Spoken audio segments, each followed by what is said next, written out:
welcome back to the Property Hustle. Before I go any further, make sure you click the subscribe button and click the bell icon as well so you can get notifications every time I post. So I've been investing in property for a little over a year now, and overall I have absolutely loved it. However, there have been times where things haven't really gone my way, and I just wish that I'd had someone in the beginning to advise me, or at least warn me as to what I was getting myself into. And therefore for today's video, I wanted to do a quick list of the main pros and cons of property investment to allow some of you guys out there to make an informed decision as to whether this is for you. So without further ado, let's get into it. The first pro I'd say is leverage. Property is one of the only asset classes which you're not required to have the full amount of money ready to purchase your investment.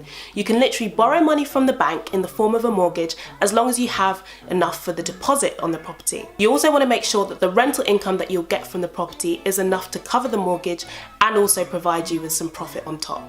The second pro I'd say is capital appreciation and cash flow. If done correctly, your property should not only provide you with cash flow, i.e. the rental income that you get from your property, but also over time should appreciate in value. Now this is very dependent on market conditions and macroeconomic factors, etc, etc. However, history has shown that over time, property values in general tend to increase. And therefore, once you eventually come to sell your investment property, you should make a profit. My final pro would be that property is a tangible, controllable asset. It's one of the few asset classes that you can physically control. You can renovate it, you can extend it, you can refurb it, you can do all these things to add value to it and therefore increase your return on investment. Okay, so now let's talk about the stuff that people generally don't like to discuss, which are the cons. So I picked out three main cons that I think everyone should know or be aware of before venturing into property investment. So the first con is capital expenditure. Let's be honest, no matter what strategy you do, whether it's buy to let, buy to flip, service accommodation, rent to rent, you're always going to require some form of capital, money, to get started. Whether you get that money from equity or savings or maybe a gifted deposit from a family member or maybe a friend, you're always going to require some form of capital to get yourself started.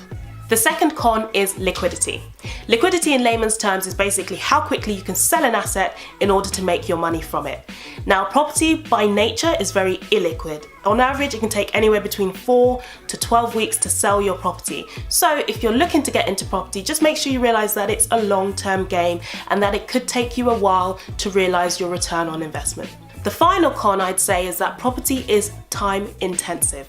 Unless you choose to pay an agent to manage your property for you, dealing with your property, i.e. finding tenants or carrying out repair works, does take quite a bit of your time. So if you're choosing to go into property, just make sure you have enough time to dedicate to it. So there you have it, those are my pros and cons. Now if you've listened to that list and you still want to get into property investment, I'd say do it.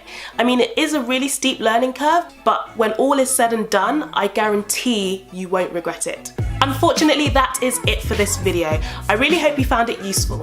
If you did, give it a thumbs up and don't forget to subscribe for new content every Sunday. Thank you so much for watching. See you next time. Bye.